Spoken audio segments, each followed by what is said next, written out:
नमस्कार। आज के इस खास विश्लेषण में हम उस गुप्त दुनिया के दरवाजे खोलने वाले हैं जो रातों रात गेमिंग और एआई चैनल्स को वायरल कर देती है। मतलब जो कंटेंट स्क्रीन पर एकदम रैंडम और अचानक लगता है ना, उसके पीछे असल में एक बेहद चालाक और बहुत ही स्ट्रक्चर्ड आर्किटेक्चर छिपा होता है। तो चलिए बिना किसी देरी के इसका पर्दाफाश करते हैं। अब सबसे बड़ा सवाल यही आता है कि ये गेमिंग और एआई चैनल आखिर अचानक लाखों करोड़ों व्यूज कैसे बटोर लेते हैं? क्या ये सिर्फ किस्मत का खेल है या रातों रात मिली सफलता? सच कहूं तो बिल्कुल नहीं। अक्सर ऐसा लगता है कि बस कैमरा ऑन किया, थोड़ा बहुत खेला और जादू हो गया। लेकिन आज हम इस जादुई भ्रम के पीछे के असली पसीने छुड़ा देने वाले वर्कफ्लो को समझेंगे।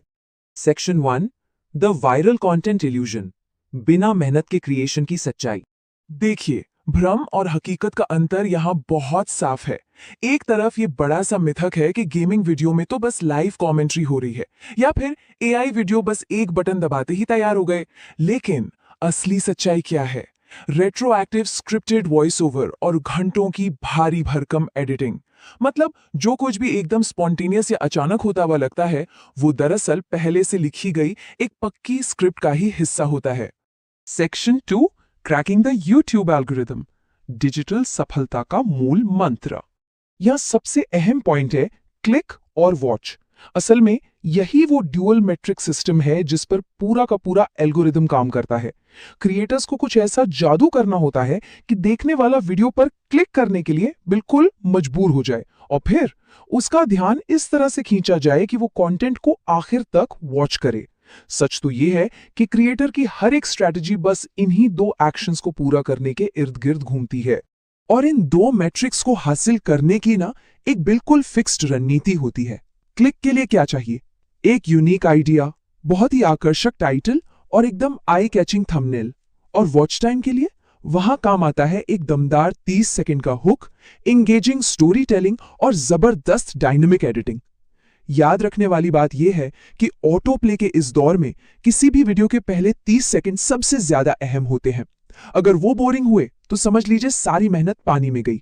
Section 3, the gaming channel playbook, perfect game play narrative तैयार करना। वो जो कैजुअल लाइव गेमिंग का भ्रम है ना, वो इन स्टेप्स को देखकर बिल्कुल टूट जाता है। असल में होता क्या है, सबसे पहले आराम से गेम प्ले रिकॉर्ड होता है, फिर उसमें से बेस्ट मोमेंट्स को चुनकर एक बहुत ही मजेदार स्क्रिप्ट लिखी जाती है। और असली काम तो इसके बाद शुरू होता है। बंद कमरे में माइक के सामने स्क्रिप्ट पढ़ते हुए हारने का वो झूठा गुस्सा दिखाना या नकली हंसी हंसना, फिर अंत में साउंड इफेक्ट्स लगाकर इसे एकदम असली बना दिया जाता है। जी हाँ, ये सारे वॉइस ओवर गेम खेलने के बहुत बाद में रिकॉर्ड होते हैं। अब कॉम्पिटिटर्स से इंस्पिरेशन लेकर एक नई कहानी बुनना भी अपने आप में एक कला है। मान लीजिए किसी वायरल वीडियो का base 1 million free fire coins है, तो एक स्मार्ट क्रिएटर उसी चीज को कॉपी नहीं करेगा, वो इसे अपना एक नया स्पिन देगा। जैसे 4 दोस्त मिलकर 1000 गन्स कलेक्ट कर रहे हैं और कहानी में रोमांच डालने के लिए 2 दोस्तों को मिशन खराब करने के सब प्लॉट में डाल दिया जाता है। इसे ही तो परफेक्ट नैरेटिव एस्केलेशन कहते हैं। तो इस पूरी प्रोसेस को ना एक फिल्म डायरेक्टिंग की तरह समझा जा सकता है। हर एक इमोशन, हर एक रिएक्शन और टीम प्ले रिकॉर्डिंग बटन दबने से बहुत पहले ही प्लान कर लिया जाता है। यहां तक कि उन लाइव मल्टीप्लेयर सेशंस में भी पहले से तय होता है कि कौन कब क्या बोलेगा और कब कौन सा रिएक्शन देगा। सब कुछ, बिल्कुल सब कुछ एक स्क्रिप्ट के कंट्रोल में रहता है। Section 4, monetising AI video creation. Artificial intelligence में इंसानी स्पर्श क्यों है जरूरी? YouTube की मोनेटाइजेशन पॉलिसी का एक बहुत ही क्रिटिकल नियम है और वो है एआई विजुअल्स प्लस क्रिएटर की खुद की स्क्रिप्ट प्लस इंसानी एडिटिंग, तब जाकर मिलता है मोनेटाइजेशन। लोगों को अक्सर लगता है कि 100% ऑटो जेनरेटेड एआई वीडियो बस पैसे छाप रहे हैं, लेकिन हकीकत में बिना किसी इंसानी इनपुट के बने कंटेंट को सीधा डिमोनेटाइज कर दिया जाता है। क्रिएटर को बाकायदा अपनी एडिटिंग टाइमलाइन और ओरिजिनल स्क्रिप्ट के जरिए यह साबित करना होता है कि इसमें उसका अपना खुद का क्रिएटिव दिमाग लगा है। तो फिर एक प्रॉपर एआई वर्कफ्लो आखिर काम कैसे करता है? चलिए रियो फिल्म्स के मंकी बस रेस्क्यू वाले एग्जाम्पल को ही ले लेते हैं। सबसे पहले एक ओरिजिनल आइडिया ब्रेनस्टॉर्म किया जाता है, जैसे कि एक बंदर एक बस को एक्सीडेंट से बचाता है।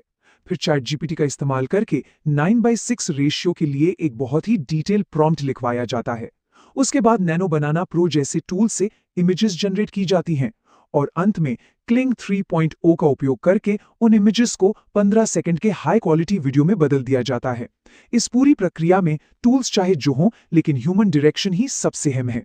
Section 5, winning the long game, sustainable channel growth की सच्ची हकीकत। देखिए, अब सिर्फ रॉ गेमिंग स्किल यानी बेहतरीन हेडशॉट्स मारने पर फोकस करना काफी नहीं रहा। सच कहें तो शानदार हेडशॉट मारने वाले तो आज हर गली में मिल जाएंगे। आज के समय में असली डिफरेंशिएटर है कंपेलिंग स्टोरी टेलिंग। अगर इस भारी भीड़ से अलग दिखना है ना, तो दर्शकों के साथ एक इमोशनल कनेक्शन बनाना और एक बेहतरीन कहानी गढ़ना ही एकमात्र पक्का रास्ता है। और लॉन्ग टर्म ग्रोथ के लिए काफी स्मार्ट टैक्टिक्स अपनाई जाती हैं। सीधे उन मिलियन सब्सक्राइबर्स वाले दिग्गजों के पीछे भागने के बजाय 10,000 से 1 लाख सब्सक्राइबर्स वाले क्रिएटर्स के साथ कोलैबोरेशन करना कहीं ज्यादा फायदेमंद होता है। कमेंट सेक्शन से नेटवर्किंग करके एक ट्रस्टेड टीम बनाई जाती है। और हाँ, एआई टूल्स का इस्तेमाल तो जरूर होता है, लेकिन स्टीयरिंग व्हील हमेशा इंसान के ही हाथ में रहता है। और अब आते हैं कंसिस्टेंसी के सबसे कड़वे सच पर, रूल ऑफ 10।